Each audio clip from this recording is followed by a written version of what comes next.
Je mi nesmiernou cťou privítať v tomto paneli takýchto vzácnych hostí. Dovolím si ich teda v prvom rade veľmi pekne poďakovať, že prijali naše pozvanie. Naozaj to znamená veľa aj pre mňa, aj pre mojich kolegov.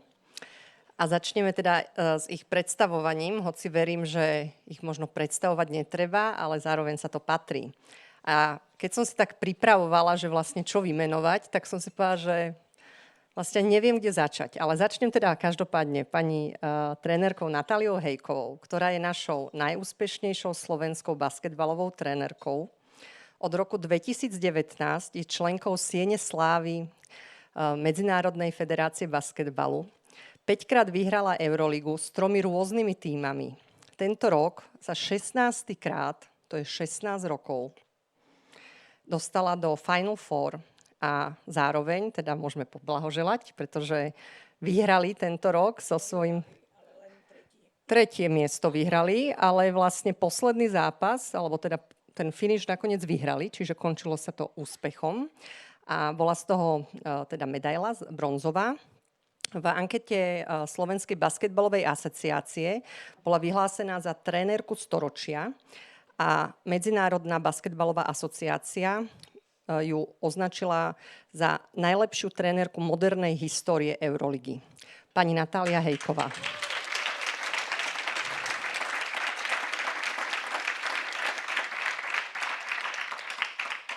Teraz prejdem k ďalšej dáme. Tiež nám je nesmiernou cťou, že vítame medzi nami Paulínu Bátovskú-Fialkovú, ktorá patrí medzi naše najúspešnejšie slovenské biatlonistky. 9-krát stála na pódiu Svetového pohára. Je účastníčka 2 zimných olympijských hier, 3 dokonca. Verím, že teda som vybrala správne ten najväčší úspech. Bol, to neviem vysloviť, v Pjongčangu, 5. miesto vo vytrvalostných pretekoch a zároveň 5. miesto v štafete.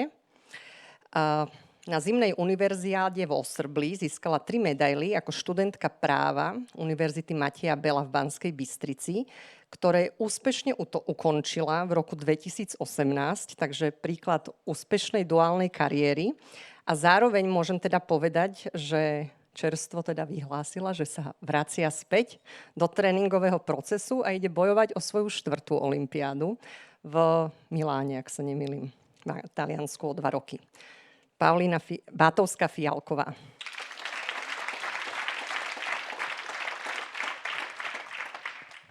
A posledným našim hosťom je Emil Miške, tenisový tréner. Trénoval mnoho športovkyň, ale v súčasnosti je osobným trénerom Karoliny Muchovej, ktorá dnes, to som kontrolovala, je na 12. mieste v svetovom rebríčku. A čo je veľmi zaujímavé, je, že Emil s ňou začal pracovať, keď bola v 2. stovke a pomohol jej až do top 10. Takže je to určite tiež výnimočné. A navyše v roku 2023 bol medzi 6 nominovanými na ocenenie tréner roka na okruhu VTA. Emil Miške.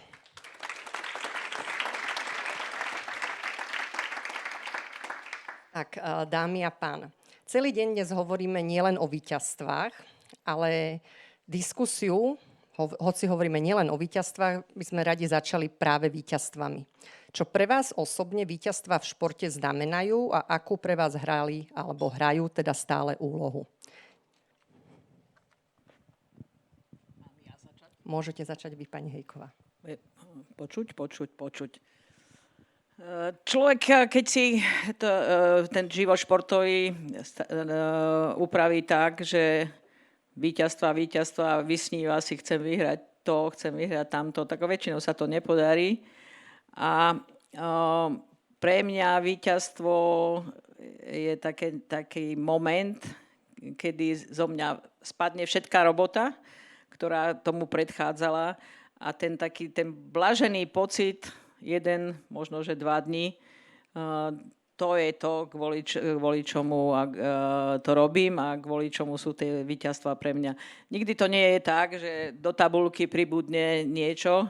Samozrejme, že to robíme preto, aby sme neprehrávali, ale že aby sme vyhrávali, ale ja osobne, keď to tak zosumarizujem za tie roky, tak tento pocit je to, kvôli čomu to robím. Ďakujeme. Ja súhlasím s pani trénerkou. Ešte by som dodala, že tie víťazstvá sú takým hnacím motorom pre toho športovca. Ako keby, je to ako keď vám niečo zachutí. Proste jedno víťazstvo je skvelé, človek sa poteší, ide ďalej, ale aj vďaka tomu víťazstvu má potom chuť pracovať znova v tréningoch, začať znovu od začiatku a znova sa do toho celého pustiť a dosiahne ďalšie víťazstvo a takto postupne ide krôčik po krôčku a naozaj, keby tie víťazstvá tam občas aj neboli popri tom celom tréningovom procese, tak by ten športovec strácal motiváciu, čiže je to taký hnací motor určite. Presne tak, ja by som na to nadviazal, že a takisto ako víťazstva sú veľmi dôležité tie prehry, lebo práve keď tie prehry prežívame, tak o to viacej si tie víťazstva dokážeme užívať. A myslím si, že čo sa týka vrcholového športu, ako tu všetci sedíme, tak sa bavíme o vrcholovom športe, tak je úplne normálne, že sa ženieme za tými víťazstvami a že chceme vyhrávať, ale v podstate myslím si, že tie výhry sú, alebo tie víťazstvá sú v podstate takou bežnou súčasťou už toho celkového nejakého napredovania, že čím sme už ako keby dlhšie v tom športe, tak už jednoducho tie víťazstvá a prehry bereme ako normálnu cestu niekam k napredovaniu, zlepšovaniu sa. Takže už to samozrejme až tak veľmi neprežívame, ako úplne, keď som začínal robiť napríklad trénera. Čiže sa to mení v priebehu kariéry. Ja sa dostanem určite aj k tým prehrám a som veľmi rada, že si ich spomenul, Emil. Ale predsa ešte zostaneme pri tých víťazstvách. Ktoré z vašich víťazstiev si najviac ceníte a prečo? Začneme ja. By som mohla povedať, že mnohí ste tu ani neboli na tomto svete, keď sa to stalo. Keď sme získali v Ružomberku prvú medailu, hrávali sme v takej úplne miniatúrnej hale, ktorá mala také balkóny, na ktoré sa, mohli sa tam zmestiť asi 10 ľudia oficiálne, lebo sme sa vždycky báli, že ten balkón spadne a na tom balkóne bolo asi 300 ľudí a keď sme získali bronzové medaily v tejto haličke, tak oni z toho balkóna skákali na palubovku. Tak v tom okamžiku som si myslela, že sa všetci dolámu. A môžem povedať, že to je jeden z najväčších zážitkov, ale tých zážitkov by som mohla povedať oveľa viac v súvislosti s nejakými víťazstvami, ale väčšinou sa vám vrijú do pamäti také kuriozity, ktoré ich sprevádzali. Ďakujem pekne. Pre mňa osobne bolo asi takým najväčším víťazstvom, keď som sa prvýkrát postavila na pódium vo Svetovom pohári. Bolo to v roku 2018. Takže som myslela, že sa zbláznim od radosti naozaj. A bolo to druhé miesto, hej, lebo keď hovoríme, že najlepšie víťazstvo, alebo teda najpamätnejšie, tak čo je vlastne to víťazstvo? Hej, je to len to prvé miesto? Pre mňa nie. Pre mňa je víťazstvo aj 5. miesto z olympiády, pretože možno, že to tak v tú chvíľu alebo v ten ročník v biatlone ani nevyzeralo, že by som bola schopná vôbec sa dostať do top 10 na olympiáde a bola som 5. Čiže pre mňa to bolo ako také malé víťazstvo určite, áno, a je to jeden z najväčších úspechov. A potom každé jedno postavenie sa na pódium, každá jedna medaila na tom krku bolo pre mňa také malé víťazstvo. Ďakujem vám pekne. Ja teda ako tréner najväčšie víťazstvo považujem, keď v roku 2018 na US Open jedna úplne neznáma Karolína Muchová postúpila z kvalifikácie a porazila v druhom kole vtedy nedávnu svetovú jednotku Muguruzu na centrálnom kurte. Dohrávala to o 1:30 v noci, bol to neskutočne epický zápas a plný emócií a to bolo naozaj také niečo, kde proste máte tie zimomriavky a to bol proste úžasný zážitok, takže to by som považoval ako trénerský, také najväčšie víťazstvo. No a ja som bol ešte aj ako hráč a to teda chcem povedať, že to bolo, keď sme mali 12 rokov, tak sme sa stali majstri Československa s mojím kolegom Norbim Tarom. A to sme vlastne všetci Slováci, sme na majstrovstvách Československa vypadli v prvých kolách a my sme teda ako vyhrali štvorhru ako Slováci. Takže to bol proste strašný boom, tak to mi zostáva v pamäti ako hrácké najväčšie víťazstvo. Sme na konferencii Psychológia v športe. Aký vplyv z vašej skúsenosti má psychika, alebo teda hlava, na to, či športovec alebo tým úspeje? Tak ja robím biatlon, takže v mojom športe hrá psychika jednu z najväčších úloh. Určite rovnako dobré je, keď je športovec mentálne pripravený na tie preteky ako fyzicky. Dá sa to porovnávať, že je to jedna k jednej. Jednoducho, keď tá hlava nefunguje a tá mentálna stránka je možno zanedbaná alebo nie až tak dotrenovaná, tak môžem byť možno aj najrýchlejšia, najpresnejšia na svete a aj tak sa mi to víťazstvo nepodarí. Takže určite je to dôležité dbať aj na tú psychickú stránku a v dnešnej dobe mám pocit, že už trošku viacej sa to začína riešiť, aj tréneri to začínajú trošku viacej do tréningového procesu zaraďovať a všímať si, či sú ich zverenci mentálne dostatočne silní na tie víťazstvá. Ja si myslím, že ja keď som začínala s biatlonom, tak sa táto stránka športu vôbec nebrala do úvahy a naozaj vydržali len tie silné typy. A som rada, že dneska je to trošku ináč, lebo mnohí športovci, ktorí aj na to mali práve kvôli tomu, že nepracovali na tej mentálnej stránke svojho výkonu, tak pohoreli a kvôli tomu aj ukončili svoju kariéru. Takže som rada a verím, že, že to bude ešte ďalej napredovať. Ďakujem pekne. Ja by som rád povedal, že ja samozrejme, tí, ktorí ma poznajú, tak vedia, že som skôr ten tréner, ktorý viacej inklinuje k tomu psychičnú ako k tomu fyzičnú a aj ten môj prístup je taký. Ale určite som presvedčený o tom, že byť mentálne perfektne pripravený je už teraz asi to jednoducho bez toho nejde, aby človek mohol podávať maximálne výkony. Ale trošku sa mi nepáči, že sa ako keby to tak začína až príliš veľakrát hádzať na tú hlavu. Že teda, povedzme si na rovinu, že jednoducho tenisová svetová jednotka, ale myslím si, že v ostatných športoch je to isté, no pokiaľ ten hráč není perfektný basketbalista, perfektný tenista, fyzicky perfektne pripravený, tak jednoducho môže mať aj 10 najlepších mentálnych trénerov na svete, tak jednoducho nebude svetová jednotka, nebude najlepší. Takže treba si uvedomiť, že áno, tvorí to určitú veľmi dôležitú časť, tá mentálna príprava, ale zase není to úplne, že to najviac a to si myslím, že je tak dosť dôležité, aby si ľudia uvedomili. Niekedy je to taká výhovorka, nie? Presne že tak, bola presne slabá tak. fyzická Že sa to príprava. hodí na hlavu a tým pádom je to ako keby vybavené. No, dvaja zástupcovia individuálnych športov, tam je to trošku jednoduchšie ako pri tom kolektívnom športe, lebo tých hlav tam ja mám 12. A každá tá hlava je iná, o to je to zložitejšie. Je pravda, že existujú hráčky, ktoré potrebujú nejakého toho pomocníka, toho mentálneho kouča, ale v súvislosti s tými ďalšími 11. A vlastne mojou úlohou je tie hlavy dať dohromady tak, aby podali výkon. Čiže súhlasím s tým, že tá hlava je dôležitá a veľmi dôležitá, ale bez toho, aby boli super pripravené, tak to nejde. Nepovedala by som, že prevažuje tá dispozícia, treba u mňa, že basketbalová a tej hlavy je málo, to nie je v žiadnom prípade a dokonca si myslím, že nájsť tú cestu medzi tými 12 ľuďmi, že je najdôležitejšie a o to je to zložitejšie, že ich je 12. Tak, aby z toho bol jeden celok. A to vždycky je moja úloha. Samozrejme, že niekedy s úspechom a niekedy s menším. 12 organizmov, z ktorého potrebujete urobiť jeden.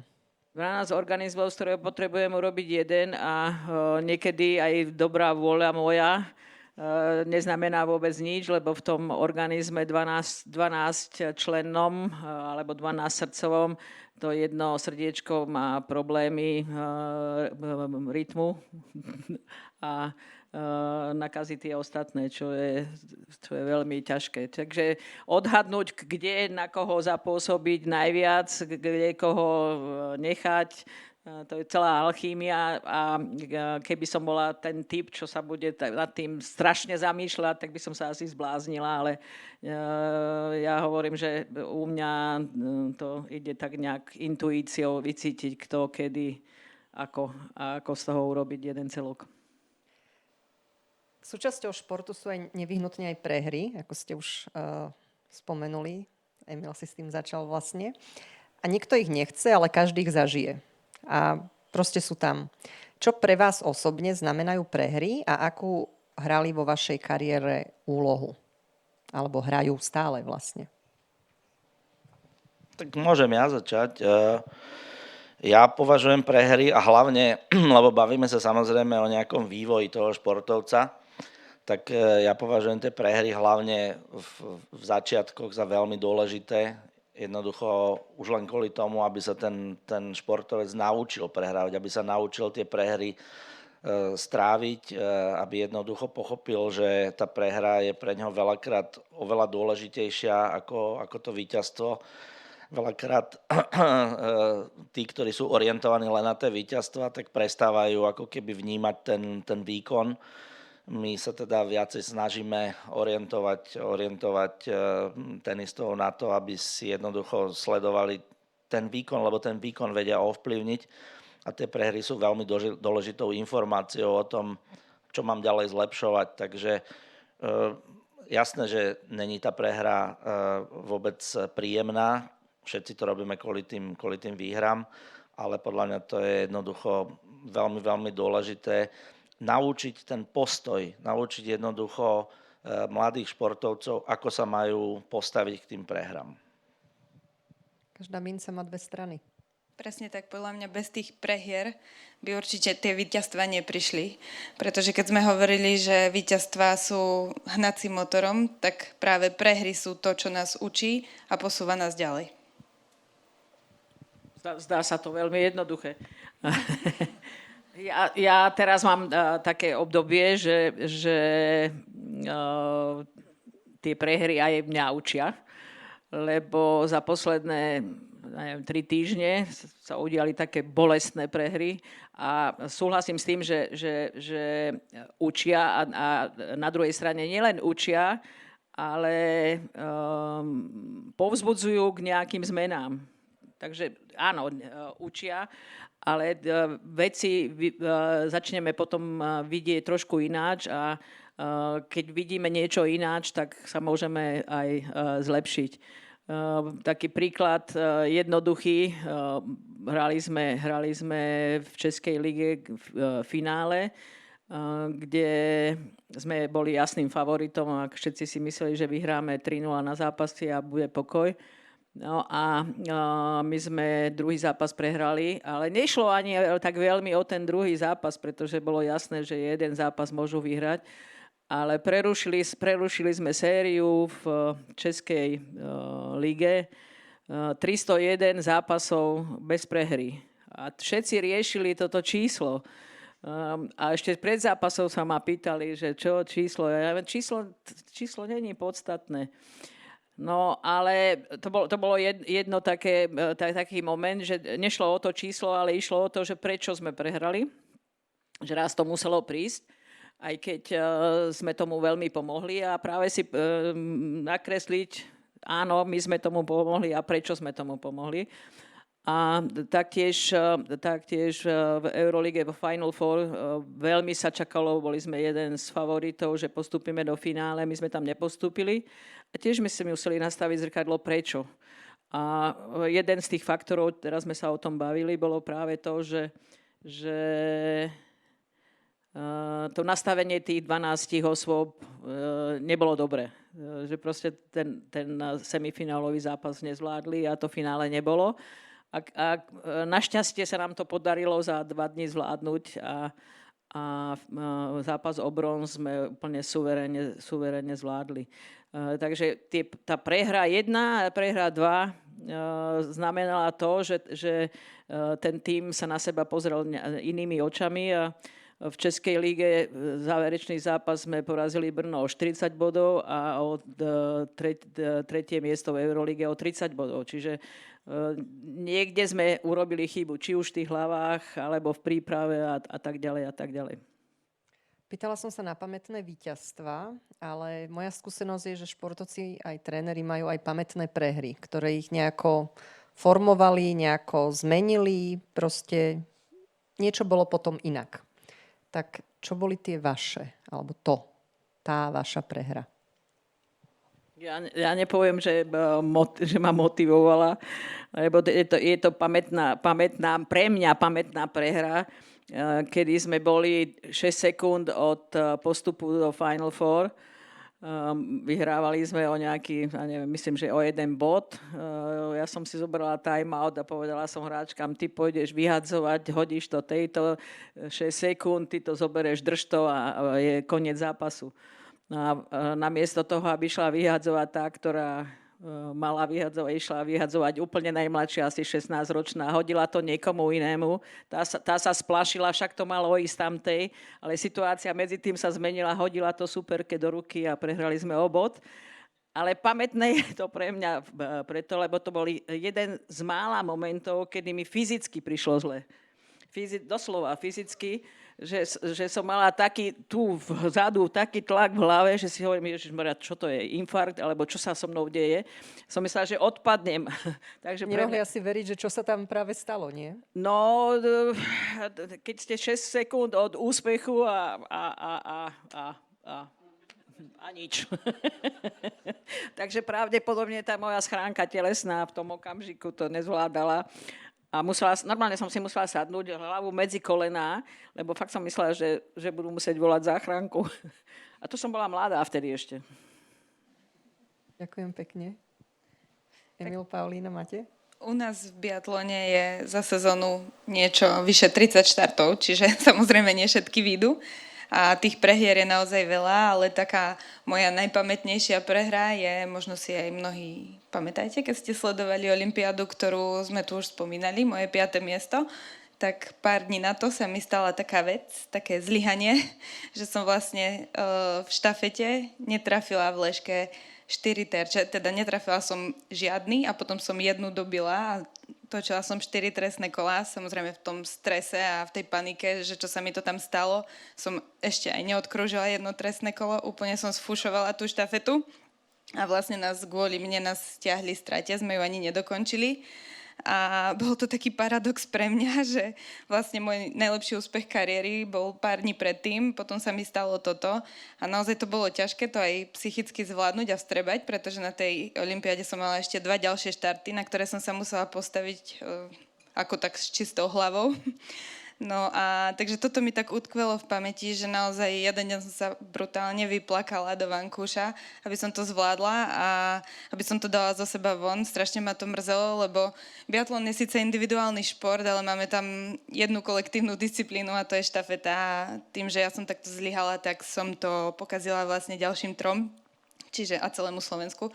Takže toto je pre mňa také pamätné, ale našťastie som sa z toho vykopala rýchlo za 2 dní a o 2 dní som odozdávala štafetu v čele ďalšiu, takže zvládla som to, ale ostane to v mojej pamäti asi navždy. Ďakujem pekne. Ja to trošku odľahčím, mal som aj iné pamätné prehry, ale rád by som si spomenul na jednu, keď som už len tak na diaľku spolupracoval s mojou bývalou zverenkyňou Maťkou Suchou, ktorá bola na jednom turnaji, už si teraz presne nepamätám na akom. A ja som sa veľmi ponáhľal na tréning a sledoval som len skóre. A Maťa hrala vtedy proti jednej fantastickej Talianke Farine. A ja som, keď mala neviem koľko matchballov, tak som jednoducho už vypol telefón a ja som jej poslal SMS-ku, že gratulujem ti k výhre. A odišiel som preč. A s hrôzou som zistil, že ona ten zápas potom prehrala. A dodnes si to vyčítam, že to bola moja osobná prehra, že som to proste zakríkol. Takže toto by som spomenul. Maťka, prepáč ešte raz. Ďakujeme za úsmevnú teda prehru. Hovoríme teda o tom, že v týchto momentoch je veľa vecí najnáročnejších. A Paulína, ty si to už aj spomenula, že ako si s tým zabojovala. Pani trénerka, tiež by ste spomenuli, že ste si museli sadnúť, aby ste to predýchali. Ale čo bolo v tých momentoch pre vás najnáročnejšie a čo vám vtedy najviac pomohlo? Alebo možno kto vám vtedy najviac pomohol v tých ťažkých chvíľach? Ešte by som spomenula jednu takú prehru, ktorá bola strašne dôležitá. A doma, ešte v Ružomberku, sme prehrali o 26 bodov. To je jedno s kým, ale prehrali sme o 26 bodov. A prišla za mnou jedna kolegyňa, trénerka mládeže a hovorí, že vieš, ja som ti vždycky tak strašne závidela, vy stále vyhrávate a stále toto. Ale po takejto prehre ja ťa obdivujem, lebo ja keby som tam sedela ako ty, tak sa schovám pod lavičku a tvárim sa, že to nie sú moje hráčky a ty si to tam dokonca vydržala a ešte si to aj kaučovala. Takže je strašne dôležité, hlavne v tom kolektívnom športe, zostať s tým tímom a netváriť sa, že tá prehra je ich a nie je moja. Proste aj to víťazstvo, aj tú prehru, je to naša spoločná robota. To výsledok dlhého cyklu práce. Takže kto alebo čo vám pomohlo? A čo bolo najnáročnejšie? Vyplakať sa? No, tak nebudem hovoriť, že nie, sem tam aj alkohol pomohol, ale teraz vážne, no nič iné človeku nezostáva, jednoducho, ono sa to vlastne tými prehrami človek naučí a presne ako hovorila pani Heková, že ono to je o tom, že vlastne vy musíte byť ten najsilnejší, ktorý vlastne pomôže tej zverenkyni alebo tomu tímu. To znamená, že dá sa povedať, že čím som starší a skúsenejší, tak som to vlastne ja, ktorý proste musí byť tá opora hlavná a musí stáť za tou hráčkou a nedávno sa mi presne také isté stalo, keď prehrala, neviem, z 3 alebo 4 matchballov a zhodou okolností s našou Rebekou Šramkovou a cestou nazad z toho Poľska, ja som ani nechápal, že kde to v sebe berem, taký neskutočný optimizmus som v sebe našiel, že veď to je fantastické, my sme išli do tej Varšavy kvôli tomu, aby si odohrala tie najnáročnejšie zápasy. No čo môže byť lepšia psychická príprava, ako prehrať s matchballov, hej? A ja som to proste tak nejako zahral, ani neviem jak, že proste ja som naozaj nadšený, že v rámci tej prípravy, my sme to naozaj brali ako prípravu, ten turnaj, ale Karolina samozrejme bola ako hotová. A ja som to proste celý čas, že to je fantázia, veď ty si nemohla si ťažšie podmienky, ťažšiu prípravu vlastne spraviť na to US Open. A nakoniec sa to z okolností ukázalo ako pravda, pretože hrala finále na 1000 v Cincinnati a potom semifinále US Open, čo boli vlastne jej obrovské úspechy. Hej. Čiže ako sa hovorí, ťažko na tréningu, ľahko na boisku, tak vlastne takto som to ako keby ja pretransformoval jej a ona to naozaj rýchlo potom zobrala. Takže ja som pomohol. Každopádne myslím, že z pohľadu toho, že keby si chcel si vymyslieť, že keby som tak mohol vymyslieť ideálnu prípravu, tak by si povedal, že takto by vyzerala, ale zároveň by si povedal, to sa nedá namodelovať. A tam sa to proste stalo. Áno. Takže ste využili, myslím, že je také, že slovenské príslovie hovorí, že keď spadneš, tak sa postaraj, nech z tej zeme niečo zdvihneš. Takže ty si vlastne z tej zeme niečo zdvihol. Presne tak. Ďakujem. Pomohol niekto? Mne by Sociálne možno siete alkohol tiež pomohol, ale nemala som ho k dispozícii vtedy a o 2 dní ďalšie preteky, takže touto cestou to nešlo, ale naozaj ja si pamätám, že vlastne v tej situácii, ktorú som opisovala, tak s ľútosťou sa na mňa všetci pozerali a každý sa chcel so mnou o tom porozprávať, aby som to dala vonku a mňa to nejako nešlo, nevedela som si to vysvetliť. Čiže čo mne pomohlo bolo, že som sa teda potom vyplakaní vyspala a na druhý deň som išla proste niekam rovno a späť a sama so sebou a preberala som si to v hlave, rozanalizovala sama.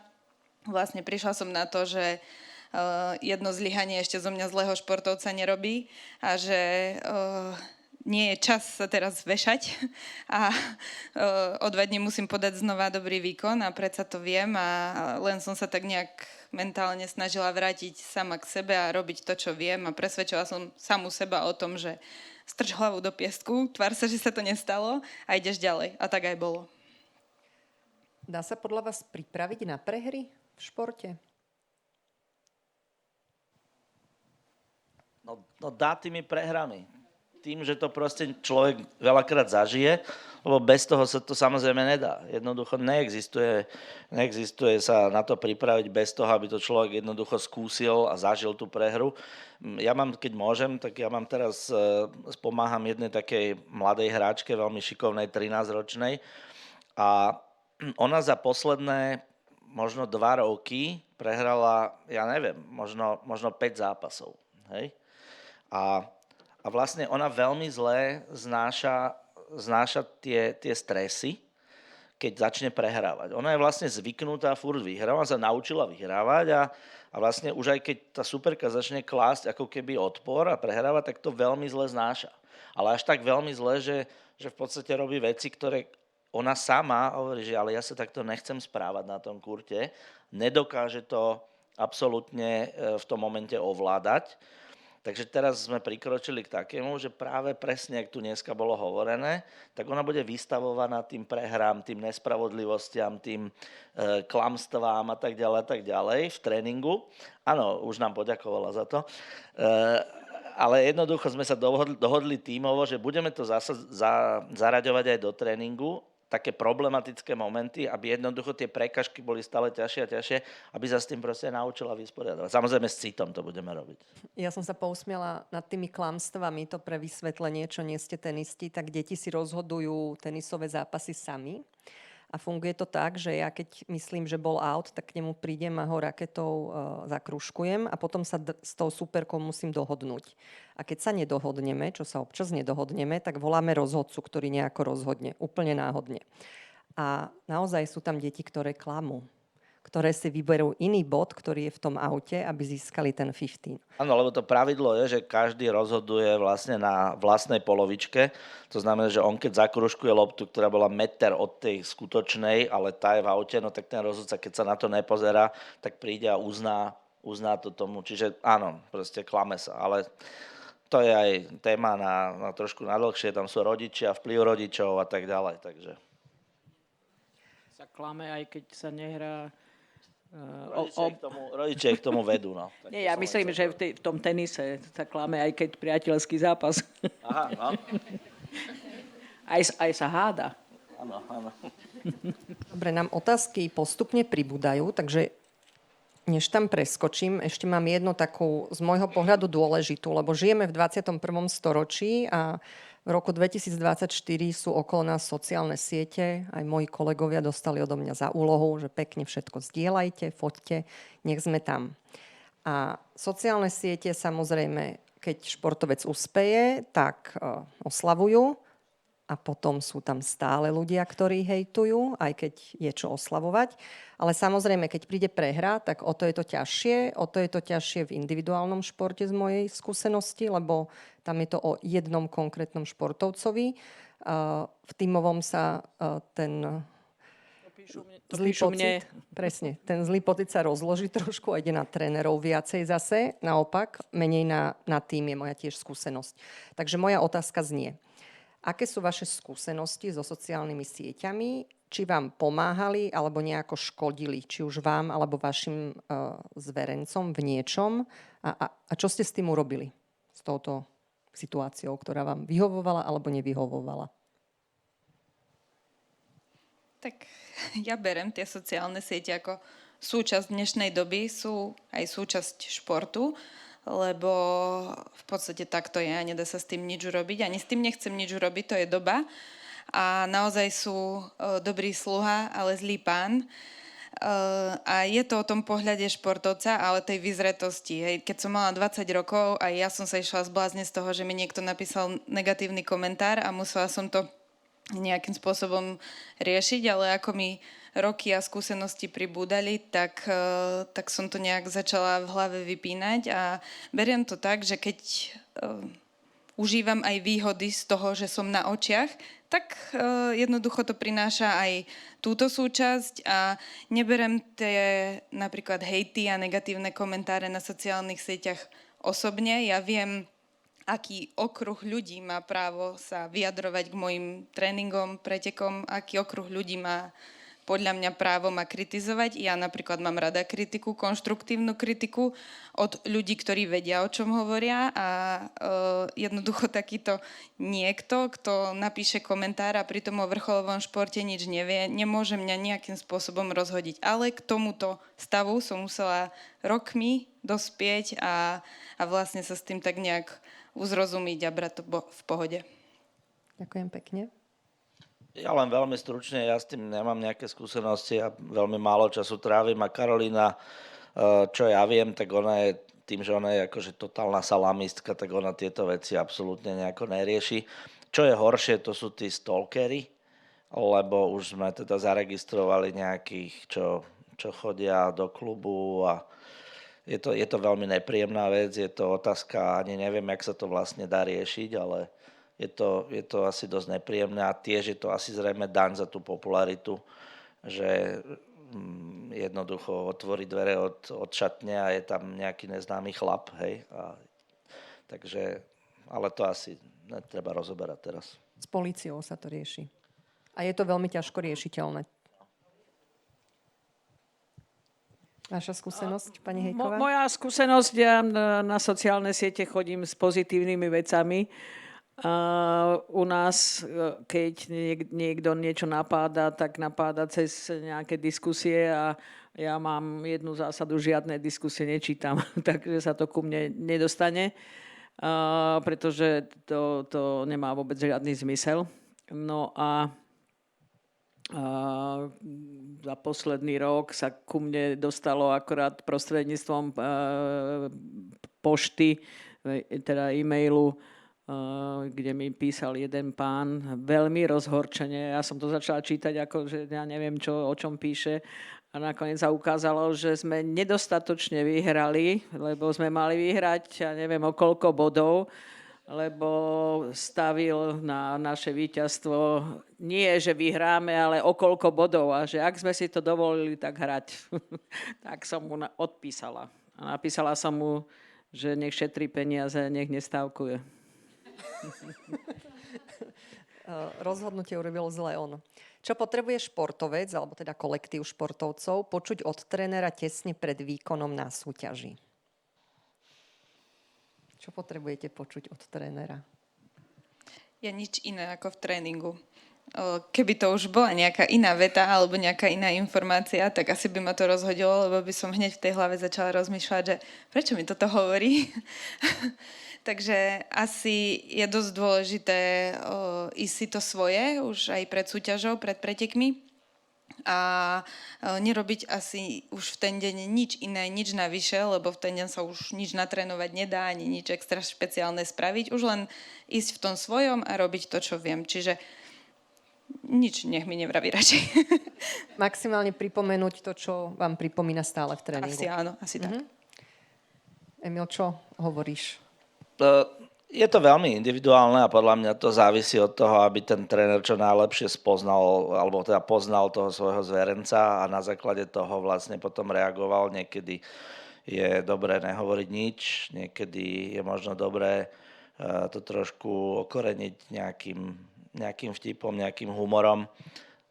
Ja si spomínam, keď Karolína mala hrať jedno veľké finále v Prahe s jej oddelovou kolegyňou a zrovna vtedy mala také obdobie, že nejak jej nešiel nadhod loptičky až tak, že proste niekedy aj 3-krát za sebou si vyhodila zle loptu.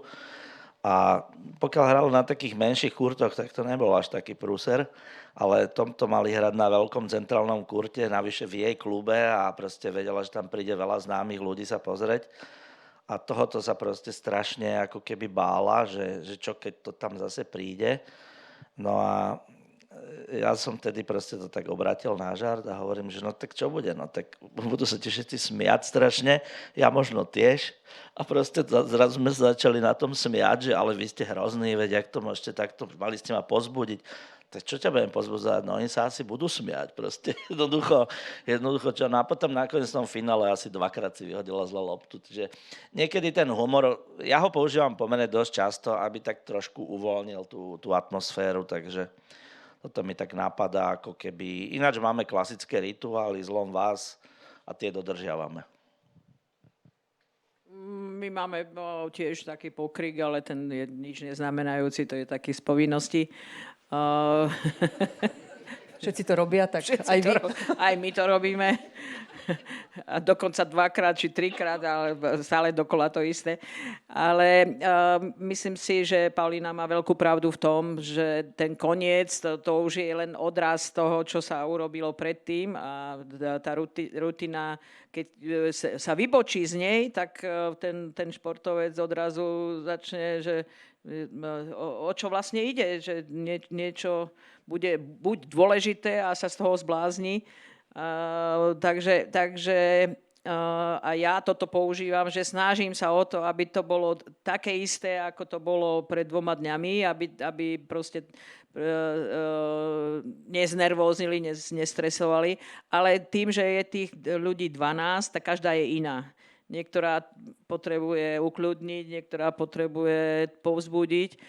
A ja osobne to robím vždy tak, že niektoré začne vysvetľovať, že na poslednú chvíľku takto to urob. A ona zabudne na to, že je stuhnutá a nervózna. Niekoho teda ukľudňujem, niekoho povzbudzujem. Ale vždycky sú to také rady, ktoré sú nejakého technického rázu. Najlepšia veta v úvodzovkách od trénera je zakričať neboj sa! Toto je tá najlepšia. Vtedy si uvedomí, že Ježišmaria, ja sa bojím a ešte sa budem báť ďalej. My tenisti často používame tak zo srandy, že vyhraj poslednú loptu, to stačí. To ma naučili moji klienti tenisovi, to je pravda. Pani Natália, študovali ste niekedy odbornú literatúru alebo ste sa radili s odborníkmi v oblasti kolektívnych športov? Samozrejme, pretože keď som začala trénovať, ja som nikdy trénovať nechcela. Ani ma to nenapadlo. Ja som si zobrala deti, že budem sa zabávať basketbalom a že budem normálne pracovať. Ináč som tiež právnička. Že budem niekde sedieť v kancelárii. No a náhodou sa stalo, teda, že som začala trénovať veľký basketbal a mala som prax, ale nemala som teóriu, takže samozrejme, že som musela študovať. Ale aj trénerstvo je normálna práca. No, to som zistila. Ale možno nie až taká úplne normálna však. Nie je bežná, ale je normálna. Ja som bola raz na jednej prednáške, kde jeden sociológ začal hovoriť to, že šport je normálna práca, ako každá iná. Musíme tam podávať výkon, musíme sa tam ukazovať, niečo sa tam proste deje. Je to nejaký pracovný proces. Máme zamestnávateľa. Sme ľahšie vyhoditeľní, platí u tímov zvyčajne v tímových športoch, čiže je to normálna, seriózna práca. Je to mimochodom z hľadiska financií, nie teda trénerov, ale z hľadiska toho, aké hrubý domáci produkt to vytvára vo svete, je to obrovský biznis. A preto sú nočné zápasy o 12:30. Nie pre duševné zdravie športovkyň, ale pretože vtedy je drahý čas vysielací. Poďme ďalej.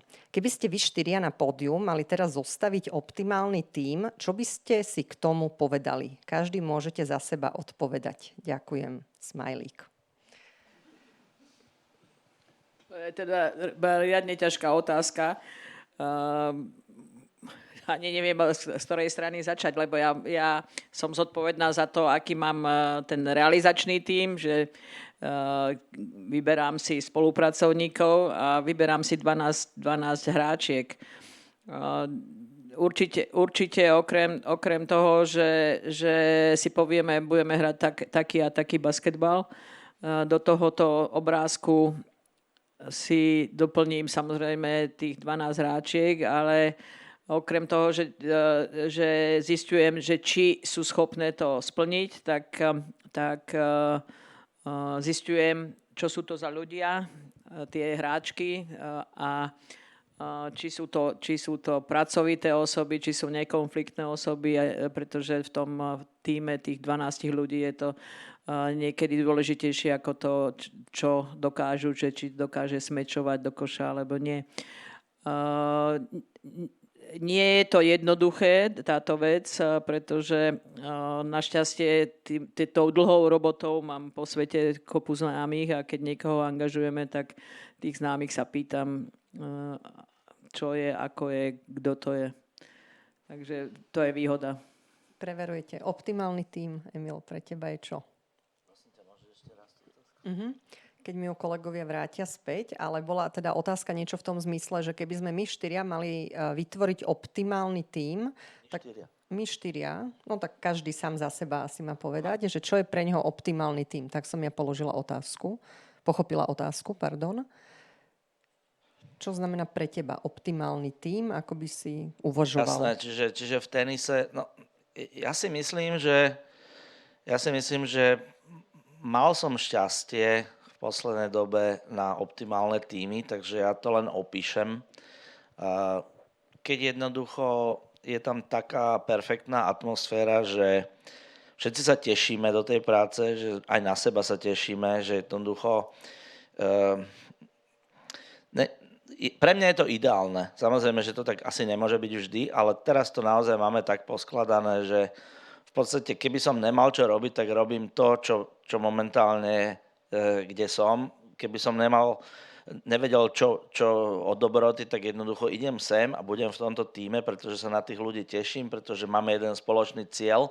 Každý má svoju úlohu, v ňom perfektne zapadáme do seba, perfektne spolupracujeme, rešpektujeme sa navzájom. A vlastne šéfkou toho týmu je Karolína, ktorá už si veľmi dobre vie povedať, čo chce a my v podstate len ju posúvame, podporujeme. A takisto aj naposledy, keď som pracoval v tíme Hrajeme tenis Slovensko, tak som cítil fantastický tím, kde jednoducho sme sa perfektne navzájom posúvali, tréneri, a mali sme jednoznačný cieľ podporovať mladé talenty a takisto to bola proste radosť, že človek, keď sa teší do tej práce, že to vlastne ani tak nebere ako prácu, tak podľa mňa to je ten optimálny tím, že jednoducho to nebere ako nejakú povinnosť alebo ako nejaký len čisto zárobok, ale že jednoducho že sa tam teší. No. Ďakujem. Tak v individuálnych športoch je to presne tak, že šéf toho tímu je športovec a skladá si okolo seba ten tím, ktorý napríklad konkrétne u mňa pozostáva zo kondičného trénera, streleckého trénera, fyzioterapeuta a servismanov. A pre mňa je dôležité, aby všetci títo ľudia pristupovali k svojej práci profesionálne. Pretože mám skúsenosť už aj s nie až takým profesionálnym prístupom, čo v konečnom dôsledku malo negatívny vplyv na výsledky. Takže ja mám na prvom mieste naozaj ten fokus na cieľ sezóny alebo na výsledok. No a na druhom mieste je už samozrejme sranda, uvoľnená atmosféra a podobné záležitosti. Ja ešte doplním, že keď hovorila som o skladbe hráčiek, ale nepovedala som to B, že ešte aj tá skladba toho realizačného tímu, kde na rozdiel od tých individuálnych športoch, ja som šéfka toho realizačného tímu aj tých hráčiek. A u toho realizačného tímu tam jednoducho musí byť loajalita, okrem samozrejme tých znalostí, pretože znalosť to je predpoklad číslo 1, ale to Bčko je tak, aby to fungovalo spolu. Pre mňa optimálny tím zameraný na výkon je tím, kde sú dobré vzťahy, kde je otvorená komunikácia a dôvera, kde sme schopní si dať konštruktívnu, aj kritickú, samozrejme, spätnú väzbu, kde je určite humor a máme takú ako keby rovnakú atmosféru a kde, keď som teda súčasť realizačného tímu, keď každý je profesionál, absolútne s tým súhlasím. Každý chce urobiť maximum pre toho športovca alebo tých športovcov, ak je to v tímovom športe. A keď proste do toho dávame aj seba, nielen svoju profesiu. A ja som len chcel doplniť, že vlastne aj to srdce je podľa mňa strašne dôležité, lebo keď to berem len čisto ako profesionál, tak áno, odrobím si na 100% svoju robotu, ale jednoducho ja keď mám aj perfektný vzťah a mám rád toho môjho hráča, tak proste dávam 120. Jednoducho niekedy nespím kvôli tomu, pretože tak strašne mu chcem pomôcť, tak som sa s ním stotožnil, že odvádzam ešte oveľa viacej. Čiže podľa mňa aj toto je veľmi dôležité, alebo je to také veľmi vítané plus podľa mňa. Že aj ty to teda musíš tak vnímať, že keď ešte okrem toho, že je perfektný profesionál, ale cítiš aj to človečenstvo, tak určite mu dôveruješ viacej a viacej ho akceptuješ, toho trénera. Samozrejme, že áno, lebo ja si tých ľudí vyberám a keby to také medzi nami nebolo, že by sme to necítili, tak asi ani ten profesionálny prístup nepomôže. Jasné. Ja sa vrátim zase k tomu kolektívnemu športu, že ja keď som tam na čele, tak ja by som mala byť ten vzor, a ja keď ten náš šport zbožňujem, a že keď ja som optimistická, keď ja som bojovná, aj ty za mnou aj budú rovnako. Keby ja som bola skleslá po každej prehre a nemotivovalo ma ešte zabojovať a urobiť niečo, tak zložím tých 12 hráčiek aj ten realizačný tím. Myslím, z hľadiska toho realizačného tímu je kľúčové to, že sme tam pre toho športovca alebo ten kolektív. To je naša práca. Jednoznačne. Tak ako som to hovorila v tom príbehu, že ja by som sa schovala pod lavičku a ja tam musím s nimi byť. Nielen ako športovca, ale aj ako ľudí. Ešte doplním. Dobre. Ak máte psychológa vo vašom tíme, akú tému ste naposledy riešili? Ja nemám. Ani ja. Ja nemám, ale mám napríklad jednu hráčku, ktorá chodí k svojmu psychológovi. Neviem, o čom sa bavia, ani by som nechcela vedieť, ale viem, prečo tam chodí. Okay. My máme psychológa a keďže Karolína je teraz dlhodobo zranená, tak viem, že riešili vlastne ako keby pripravovať sa na ten stav, čo príde, keď začne hrať. To znamená predchádzať určitým problémom, pripravovať sa na to, že môžu vzniknúť nejaké problémy. Takže ako keby taká nejaká vizualizácia toho, čo môže nastať a následne jej reakcia na to. Ďakujem. Ako konkrétne podporujete hráčku, alebo teda hráčky, keď sa im nedarí? No, sú tréneri, ktorí to lámu cez koleno a pridáme a ešte a neviem čo, ale každá je iná. Niekto potrebuje pridať v tréningu, niekto potrebuje vypustiť a to je práve ten problém toho kolektívneho športu, že niekedy sa to nedá urobiť, lebo nemôžete pustiť 5 hráčiek domov. Lebo, ja neviem, potrebujú si oddychnúť fyzicky a tým pádom ich to začne baviť. Takže je to veľmi, veľmi, veľmi zložitá robota práve v tom kolektívnom športe. Každá je iná a ku každej treba ináč a ešte brať ohľad na ten tím. Je to asi veľmi individuálne. Niekedy stačí len povzbudiť, niekedy treba proste pridať tréningu. Ja teda osobne sa musím priznať, že som to teraz dlho nezažil, že by sa ale to nie je ako, že by som sa chválil, ale to sa proste fakt tak dialo, že nepoznám to, že by sa nedarilo, lebo posledný rok išla Karolina len hore. Takže, ale určite to príde, určite prídu aj tie prehry. Ale myslím si, že čo sa týka konkrétne Karoliny, tak ona to znáša dobre, hovorím. Ona je salámistka, ona je extrémne motivovaná, ona už si prešla toľkými zraneniami, že ona je tak hladná po tých ďalších víťazstvách, že ju 100% neodradí zo pár prehier. To ako som o tom 100% presvedčený.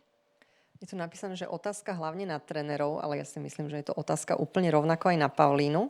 Čo je vaša psychohygiena? Čiže keď si potrebujete oddychnúť od športu.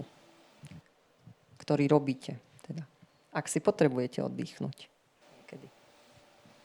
No, možno začnem ja, lebo ešte donedávna to bolo všeličo rôzne iné, napríklad stretnutie sa s kamarátkami, alebo proste úplne babské veci, ísť na nechty, ísť na vlasy a tak. Lebo si stále vravím, že my sme síce športovkyne, ale sme v prvom rade ženy a tiež sa chceme cítiť pekne a užiť si aj túto stránku života, aj keď bolo to naozaj veľmi časovo obmedzené.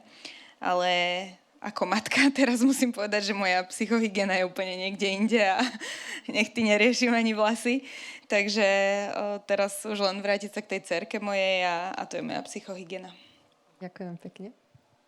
Ja som si už toľkokrát hovoril, keď som mal fakt toho dosť, toho tenisu, že vypnem niekde, odídem preč. A väčšinou sa to aj tak končí tým, že do noci pozerám v televízii tenis. Stretnem sa s kamarátmi, celý čas sa bavíme o tenise. Čiže moja psychohygiena, ja som už proste odkazaný na to, že to bude furt len ten tenis jednoducho. Takže zostávam v tenise stále v kurse. Takže vlastne hľadáš to, že ako si z tenisu urobiť psychohygienu.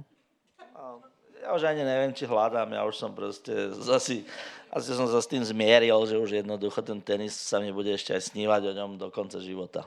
Keď ho miluješ, niečo riešiť. Presne tak. Pani Tak Herková? ja to tak nemám. Ja dokonca nepozerám ani nejaké NBA a podobne, čo niektorí stále pozerajú. Naučila som sa, že doslova vypínam, čo je dôležité, si myslím. A pre mňa je, prídem domov z tréningu a aby som sa trošku odreagovala, tak za prvé varím. Potom mám také bezmyšlienkovité veci, že si sa než idem pozerať nejaké videá, tak si zahrám nejaké pasiansy na laptope a podobne. Čiže také úplne primitívnosti. Prípadne, keď už mám toho všetkého dosť, tak stretnutie s priateľmi. Či už na kávičke, alebo zatelefonujem, vieš čo. Mám toho plné zuby, ideme na jedného Matušku. A kto vie, že čo je Matuška, že nie je to ten spevák, ale pivo. V rámci prednášok sa hovorilo o dôležitosti hrania sa, brania športu ako formy zábavy. Ako vy toto aplikujete vo vašich tréningoch? Ja poviem, že určite, že to, keď je nejaká kríza, ani nie, že kríza, ale skôr také, že vidím, že už majú už toho plné kecky, že to nie je zábava, lebo šport je zábava, to je jasné, tak vymyslím nejakú hlúpu hru a keď vidím, že sa smejú, ale popri tom robia, tak to je to najlepšie. A nikto z nás, ani jeden, ani druhý, ani tretí, nezačínali sme so športom alebo s veľkým športom, pretože sme si hovorili, že to bude dobré zamestnanie, ale pretože nás to bavilo, že to bola zábava. Máte nejakú hru? Ja vôbec. Vždy som to tak presne, ako spomínate, brala, že robím to preto, že to chcem a preto, že ma to baví. Aj v momente, keď už som mala pocit, že už mám toho naozaj dosť, tak som teraz prišla na to, že stačilo si trošku oddychnúť, získať nejaký odstup, nadhľad trošku a znova mi to začalo chýbať a znova prišlo to, že ma to baví.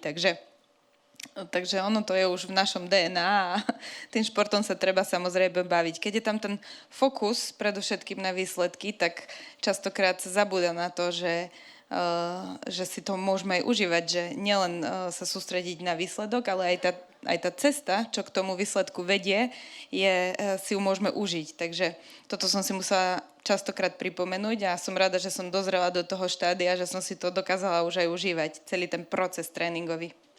Myslím, že keby som povedala tak, že dokopy ste možno 100 rokov v športe. Keď to tak akože odhadujem, že napočítať. Nie, že každý 20, 30, 40, no viacej ako 100. Ako si udržujete tú radosť zo športu? Mám za seba myslel, samozrejme. Že preto viacej. No veď, ako ja som to brala ako v súčte samozrejme, že sú to proste dekády. Rokov, takže no. No, čiže sú to dekády naozaj a stále vidím to, že o tom hovoríte tak, že máte tú radosť, alebo teda Paulína si ju znova našla, zatúžila si znova sa vrátiť, tak čo? Čo vám tam robí tú radosť? Čo vás teší v športe, ktorý robíte, ktorý trénujete? To sa nedá ani povedať, proste my športovci, my sme ako drogovo závislí ľudia, proste. Keď ten šport na chvíľu odíde z našich životov, tak nám po chvíli začne chýbať a ja neviem úplne presne povedať, že prečo, ale je to jednoducho tak. Inak dobrá otázka, Miša. Áno, presne, tým, že to bereme ako automatické, že vlastne čo iné by som robil, tak človek niekedy ani sa vlastne možno sám seba nespýtal, že čo konkrétne je to, čo mu spôsobuje tú radosť. Ja myslím, že asi tá cesta, to je jednoducho, že asi musíme mať v sebe, aspoň teda my, čo sme tréneri, musíme mať v sebe tú radosť pomáhať niekomu niekde sa dostať. Áno, samozrejme, že tie tituly sú OK, ale musíme mať v sebe nejakú potrebu proste tým, či už je to deťom alebo nejakým kolektívom, pomôcť sa dostať na tie svoje vysnené nejaké méty. To znamená, pomáhať ľuďom je pre mňa osobne asi to, čo by som ti odpovedal, pretože možno aj tým, že som to ja nedosiahol ako športovec a viem, ako som bol sklamaný, tak jednoducho možno aj kvôli tomu som jednoducho toto chcel ako keby si teraz naopak vyriešiť. To znamená, že budem tým druhým pomáhať, aby tie svoje ciele dosiahli, aby sa možno posunuli čo najďalej na tej ceste a v tom im chcem byť užitočný a to ma jednoducho veľmi, veľmi naplňa a s tým som rád. To znamená, celá tá cesta toho posúvania a nemusí to byť vždycky len ako s tým výsledkom, že bude nejaký špičkový športovec. Ja mám perfektné vzťahy s ľuďmi, ktorých som niekde posúval a oni teraz sú úspešní podnikatelia, právnici a tak ďalej a mám s nimi perfektný vzťah a jednoducho oni mi ďakujú za tie roky, čo som im dal, lebo som ich niečomu naučil, lebo ten šport tie deti formuje perfektne do života. A špeciálne teda konkrétne ten tenis je v tom taký, že tam je naozaj ten človek sám na tom kurte, všetci to vidia, neexistuje, aby slabší prehral so silnejším, jednoducho tuto to neexistuje v tenise. To je veľmi spravodlivý šport a preto vlastne tí ľudia jednoducho sú mi vďační, že som ich niekde pomocou toho tenisu posunul. Čiže asi toto pomáhať ľuďom. To je zaujímavá myšlienka, ja som sa nikdy takto nad tým nezamýšľala, ale musím povedať, že v poslednom období mám najväčšiu radosť z toho, keď príde za mnou moja bývalá hráčka a povie mi, že bolo to super s vami, ale nehovorí o víťazstvách a prehrách, ale hovorí o tom, že ten život, ktorý sme viedli, že ste nás naučili, ja neviem, zaujímať sa o históriu, kde cestujeme, aby vedeli čo a ako, aby sa zaujímali o všedný život a aj nevšedný a provokovaním nejakými otázkami, že dali ste mi do života presne veľa a osobne ma tiež poteší, keď tie moje zverenkyne robia niektoré to, čo som robila ja, niektoré sa presadili, že ozaj sú tie podnikateľky alebo manažérky, lebo sa to naučili u nás a tak ďalej. A ďalej jedna manažérka tu sedí, ale tá bola so mnou iba krátko. Ktoré schopnosti sú podľa vášho názoru najdôležitejšie, aby sa človek presadil vo vrcholovom športe? Sú také? Ja vždycky hovorím, že áno, musí byť talent, ale pokiaľ nemá vôľu, tak nedosiahne vôbec nič. Je ich určite veľa, ja zase teraz vypichnem schopnosť veľmi rýchlo sa učiť zo skúseností. Hovorí sa, že ten talent není to, s čím sa človek narodí, ale schopnosť rýchlo vyhodnocovať podnety a na základe toho robiť ako reagovať v tom zlepšovaní sa. To je podľa mňa tiež veľmi dôležitá vec. Ale určite cieľavedomosť.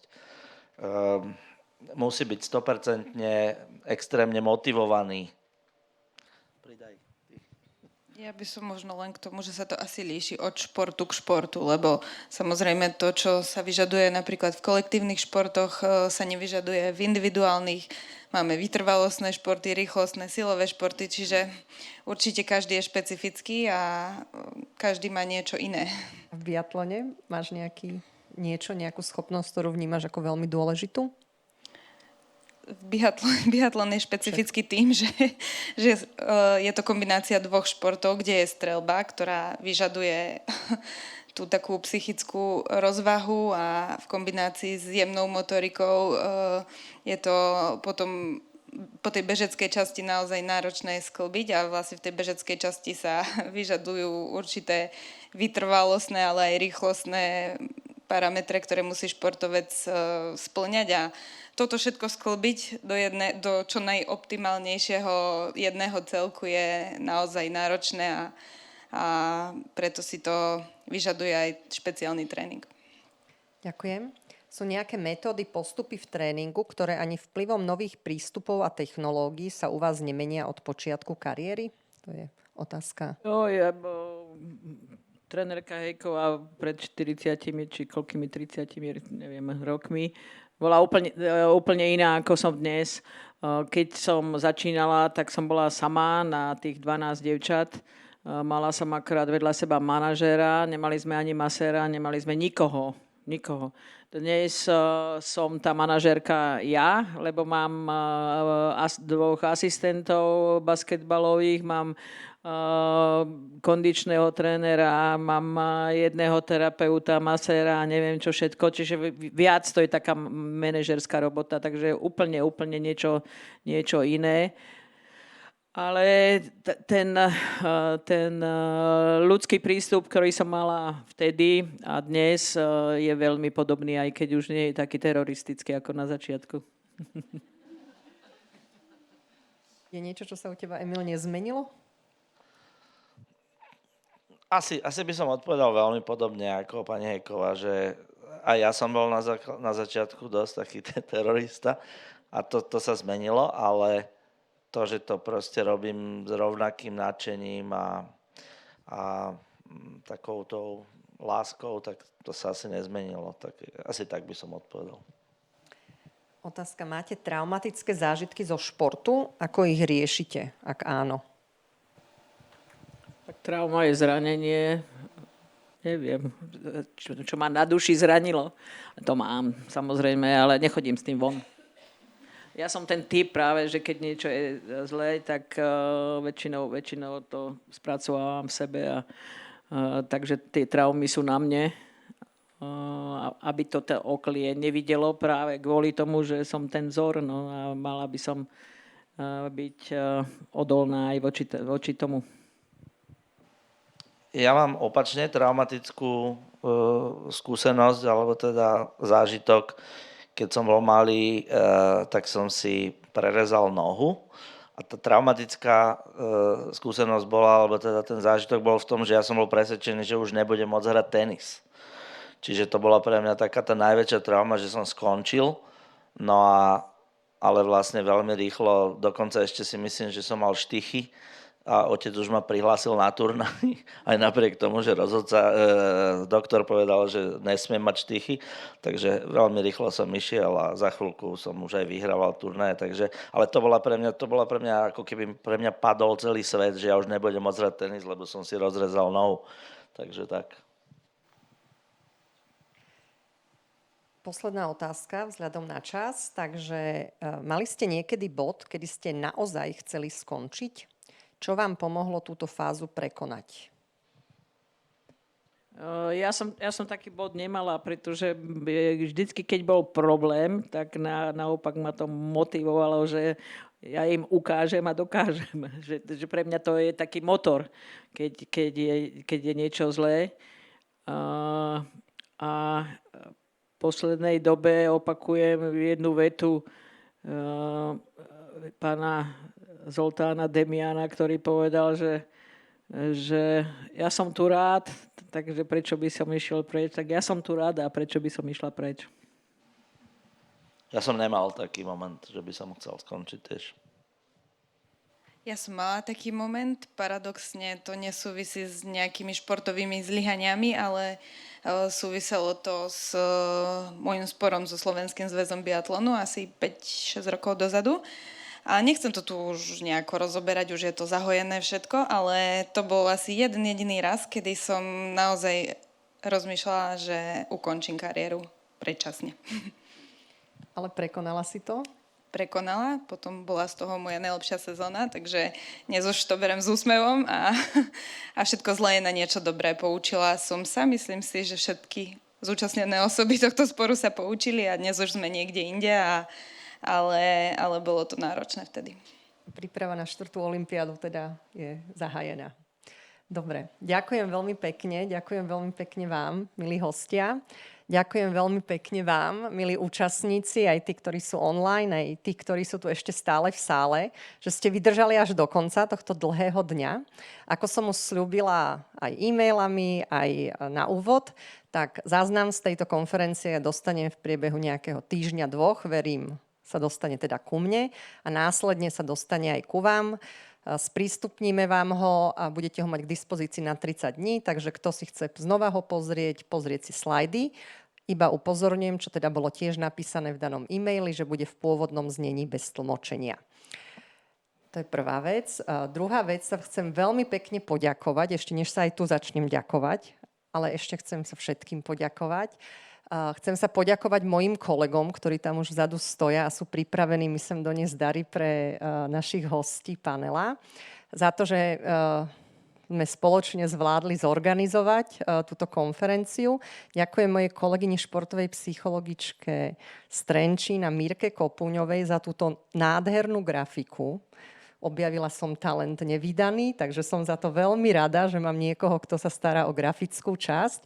Ďakujem kolegyniam Sáre a Vicky za to, že boli na registrácii. Ďakujem fotografovi Marošovi, vďaka ktorému budeme mať fotky, takže to tiež čoskoro cez Facebook a tiež vám pošlem link. Ďakujem dámam za tým nepriesvitným sklom pre nás, ktoré to tu celé pre vás tlmočili. Myslím, že bez nich by to bolo veľmi náročné zvládnuť to dobedie. Hlavne ďakujem technikom, ktorí tu celý čas nás natáčajú. Ďakujem Slovenskému olympijskému a športovému výboru, Slovenskému paralympijskému výboru, Lige na ochranu za slovenských športovcov. A rozmýšľam, či som ešte na niekoho zabudla. Dúfam, že nie. A ďakujem teda predovšetkým vám, že ste si našli čas, že ste boli ochotní sem prísť. Dúfam, že vás odborné prednášky, aj panelová diskusia inšpirovali. A dúfam, že si neodnesiete len niečo na zamyslenie, ale niečo na akciu. Takže dnes verím, že už nikto z vás nepôjde športovať, trénovať, možno rodičia, čo sú tu, budú so svojimi deťmi športovcami, tak skúste si tak odniesť, že jednu vec, ktorú od zajtra budem robiť inak, alebo ju budem robiť vedome.